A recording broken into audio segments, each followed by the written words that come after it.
Welcome to Robin McClendon's YouTube channel. I've had YouTube now for 12 years, and I always kind of worked underneath the camera because I'm doing tutorials, and you know, that's sort of the best way. And when I first started, I'm an early person, so I get up like 5 in the morning and I start in my studio. And I didn't want to put makeup on. I didn't want to take my pajamas off. So when I first started, I'm like, this is perfect. Underneath the camera and nobody will know. And I got stuck in that. You know, we can get stuck in trends. We can get stuck in things that we feel are working. But it stopped working for me. Like, I wanted to share more with you all. I wanted to bring more to my channel and to my community. And so that really called me to do a lot of soul searching, a lot of figuring out what I wanted to share, where we're going with everything, and then sort of come at this differently. So you may notice that, I'm looking in the mirror over there, my face may look a little off. I've had some type of allergic reaction all around my eyes. I do not know what it is. I'm getting ready to go to the doctor's this afternoon so he can look at it again. I don't know, have you guys had any swelling of your eyes and stuff like that?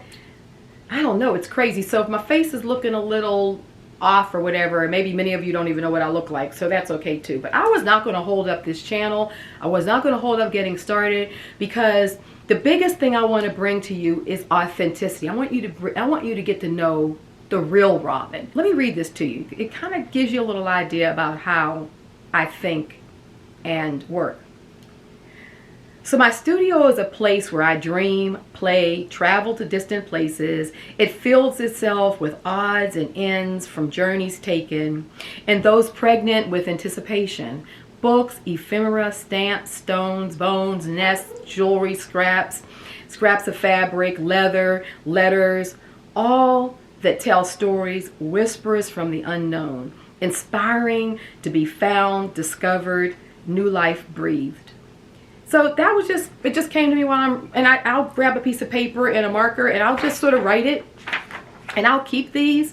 So this is the kind of thing that I want us to incorporate in this journey this year. So I'm excited to move forward. So it'll be sort of like this podcasty talking style when you think about the type of, you know, channels that do various types of video. You know, there's some talking, there's some creating, some do all talking, some all creating, like I had been doing, combinations, you know, lifestyle.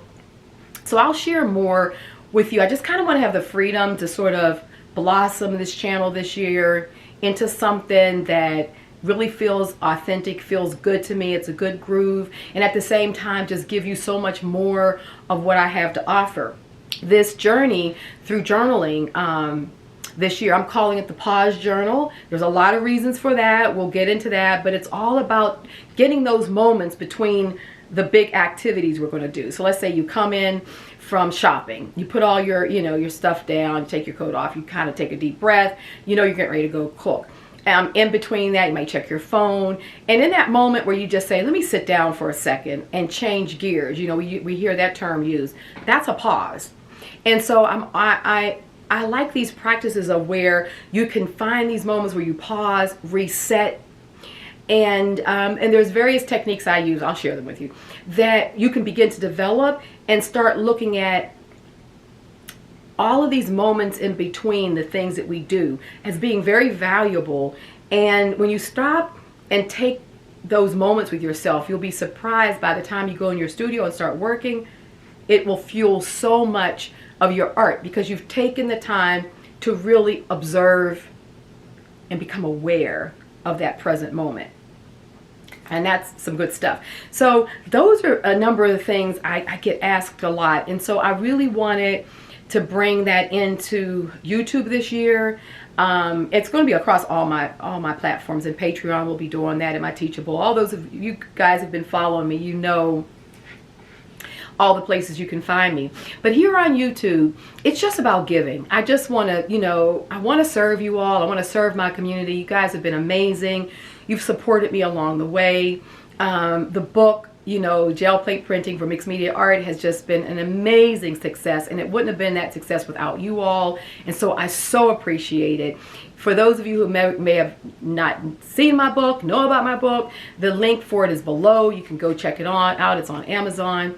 It just came out in the French edition, so for those francophones, you can find it on Amazon FR. So I'm really excited about that. And the last thing I want to say is that, honestly, I don't want anything from you guys. You guys know, if you want to join me on Patreon, anything you want to know about me will always be below the video. You can come join Patreon. You can come and check out my Teachable courses. You know, you can come to my in-person workshops. And that information will be available across my websites and stuff. But here, I'm not going to come to you and say, hey, sign up for this. Hey, come join me here. So please comment below. Please, like, let me know the things that you'd like me to talk about, the things that maybe you're struggling with, maybe some of your pain points. You know, let's form community here. And let's discuss those things that are important to us as artists, as individuals, as humans becoming. You know, because that's what we are. We're not really humans being, we're humans becoming. And that's the journey of life. We'll go back to the table, and I'm going to show you the book that I made. I'll do a flip through so you can see it. And yeah, this book we created over in Patreon, which is where I do all of my books and all that kind of stuff. But any journal you have, anything you already have, you can go to the store and just buy a blank journal. You can wrap some fabric around it, whatever. We don't have to make this difficult, because the importance is going to be in the process. So come down to the table, and I'll share this journal with you that I'll be using. I really wanted to have this sort of like this old world but Bedouin type of feel to it, you know, with silks and these sort of tones and what have you.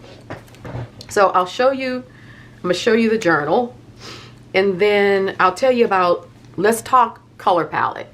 I think that would be really you know, a good thing to sort of think about, because I think that when we go and design projects,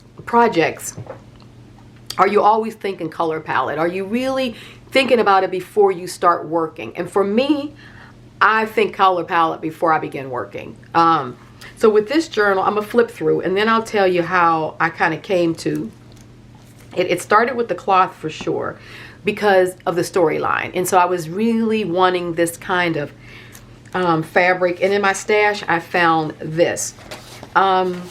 Inside, it's actually some paper that one of my patrons gave to me when she came to my workshop out in Arizona. It's from an old prayer book. It's shoes. It's this whole piece of paper is the size of the book. You can see I spread it across the cover.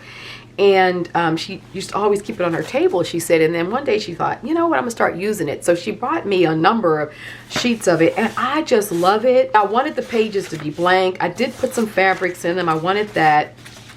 I mostly want blank pages because I want this journal, I want to be able to put fresh inspiration in it. Like as I'm giving myself weekly prompts, or as I'm thinking about things, or I'm working on different collage techniques, I really want this journal to be able to be reflective of it. So I didn't want a lot of pages that had stuff on them. You know, I had a few of these papers that had a little bit, you know, of subtle marks on them. But for the most part, it's fabrics. For the most part, you see, it's this really nice neutral palette. Had a little bit of this one page of you know, music paper. So, you know, just to add a little bit of variety. But honestly, for me, I wanted it to be pretty neutral. I had some of this paper from an old ledger book, and I like that. So, you know, we'll see how that works in. But you can see it's pretty neutral. I sewed it in as 2 sections. I used the pamphlet stitch and sewed it in and did 2 sections. So this is enough for 52 weeks. So there'll be a collage a week in here, or an entry or a response or whatever. You know, the foundation is going to be collage, but you know, I'm gonna mix it up. There's gonna be other things going on. So this one, I did do some fold outs because I like the idea of maybe having an expanded page, because I wanted the journal to have this sort of taller, narrow shape to it. So I really thought about the size and the proportions of it. I wanted it to be something that I could travel with, so it wouldn't be too hard to carry, like in a carry-on bag to work on, but at the same time I wanted it to be enough space that, you know, I can work in it without it being too teeny tiny. So this is what she looks like. Back page. And I did it so this fabric right here creates a pocket. And I love pockets in my journal, so, you know, kind of have pockets all through it. And then one right here. So this whole strip, I folded it in half to make a pocket, because a lot of times what happens is when I'm traveling, or even when I'm around the studio and I'm working, I may come across a scrap of paper and I feel like it's going to work in the journal, but not sure how I want to use it yet. And I can just slide it right in this pocket and hold on to things. So that was one of the reasons why I really wanted to create the pocket.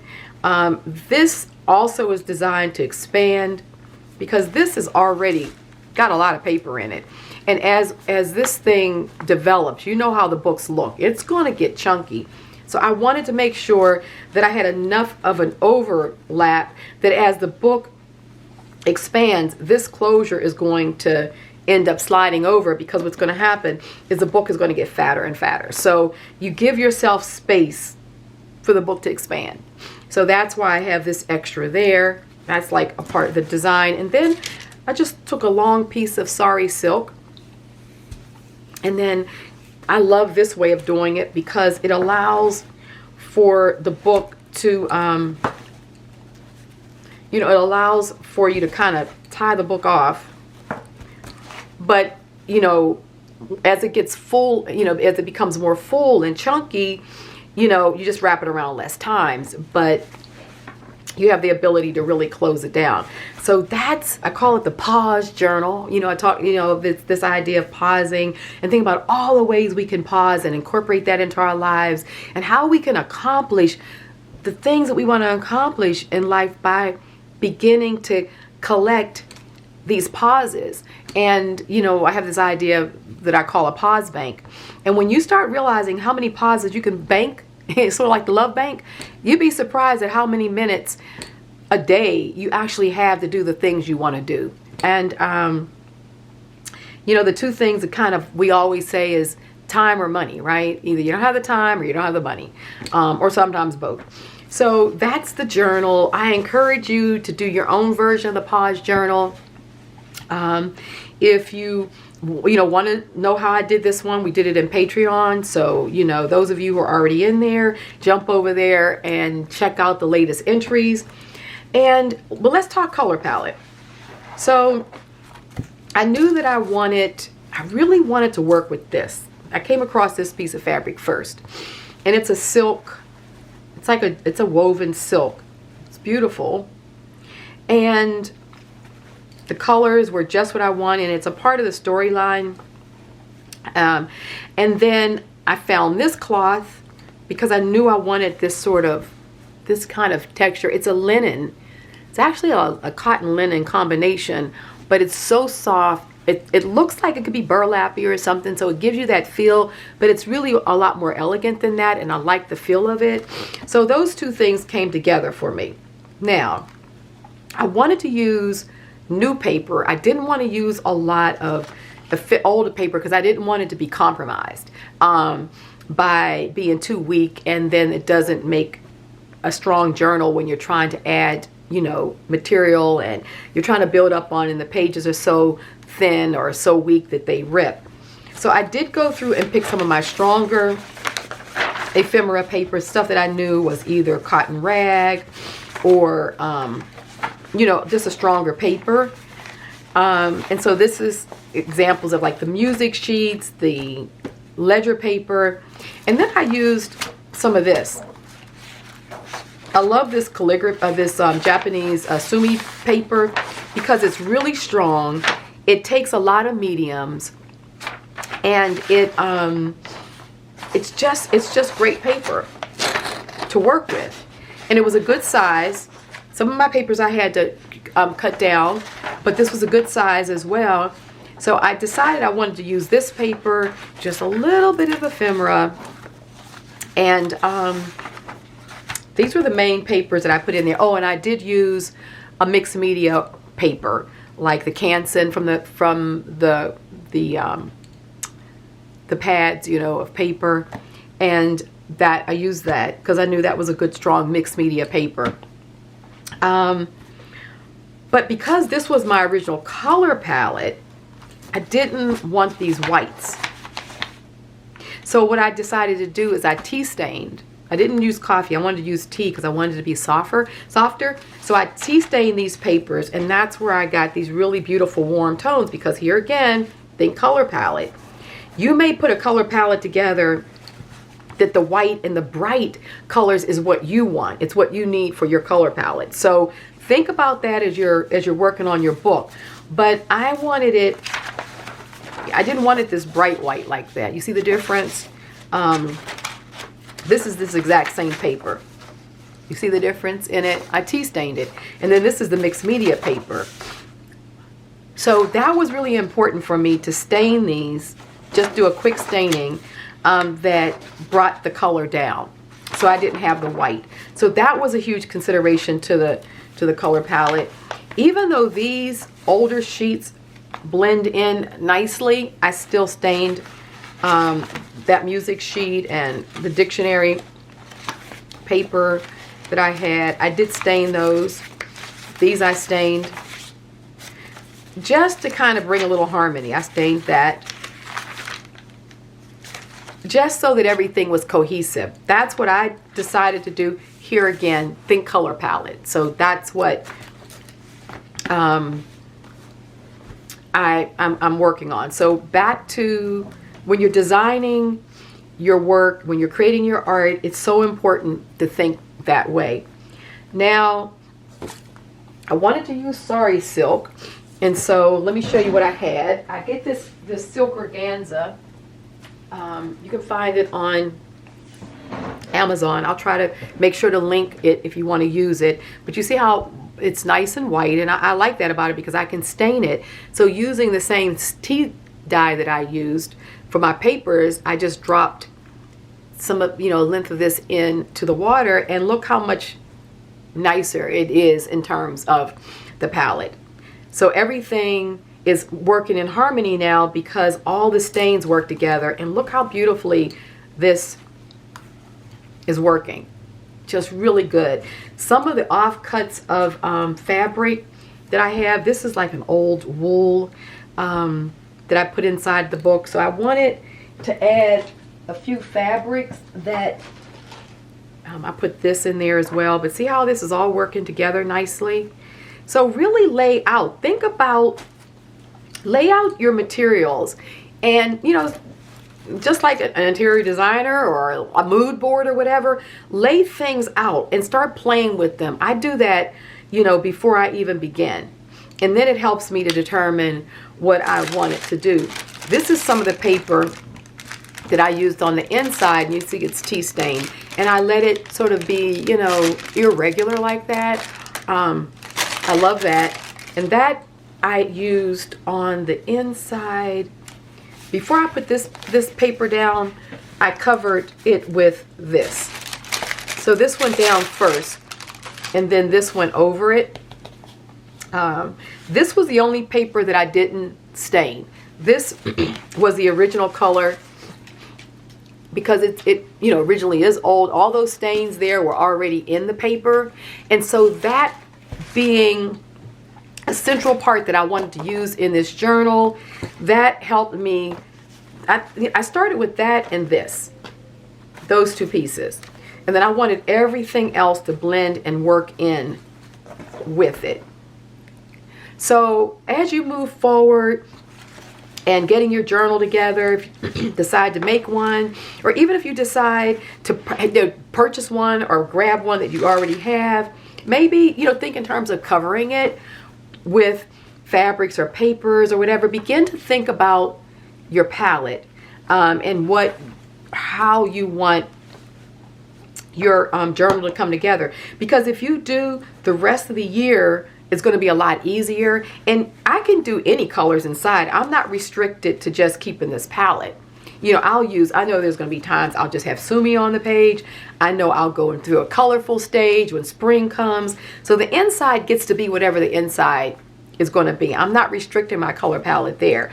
But in putting the book together and creating this harmonious place for my journey to begin, and even in any designing that I do around books or my art, I start with creating a color palette and, you know, just sort of thinking in terms of the mood board. And, you know, I had this peacock feather. That was a part of the inspiration as well. Because even though I didn't use these colors in the materials that I have, it's something about the feeling of the colors of this feather really just bring out this palette, and it's a mood, right? It's making a statement about what this journal is all about, or what I'm feeling about this journal. So this feather is going to be a part of this journey. Because I have this pocket here, I can also slide it behind this way and just keep it right along for the journey. I'm sure that these colors, these tones are going to influence some things inside of the book. So anyway, I'll stop there because I wanted to just, you know, show you my journal, get you started on yours, you know, give you an idea of what we're going to be doing this year, and yeah, and sharing, you know, more of what's going on and what causes me to think in terms of creating a pause journal. Yeah, what goes into your thinking, Robin, that got you to thinking this way. So anyway, love you guys. Look forward to seeing what you're doing. And yeah, and please comment below. Let me know, you know, what's going on for you. Let me know what you'd like for me to talk about. You know, that's huge for me, because I'm happy to talk about things that you're thinking about, things that you'd like to, you know, get clarity on, or how, like how I would approach it based on how you may be approaching the same thing. We're community. Let's, you know, just really go in and continue to support each other, but really comment and let me know, you know, like what you'd like to talk about, or what you'd like to know about me. Maybe things I've never shared before. Ask me. I'm gonna answer you. So yeah, let's just go on this journey together. I think it's gonna be a ride this year. I think it's gonna be a roller coaster ride. So we're gonna need as much community and as much, you know, doing our art as possible. I do believe. Anyway, love you guys. See you next week.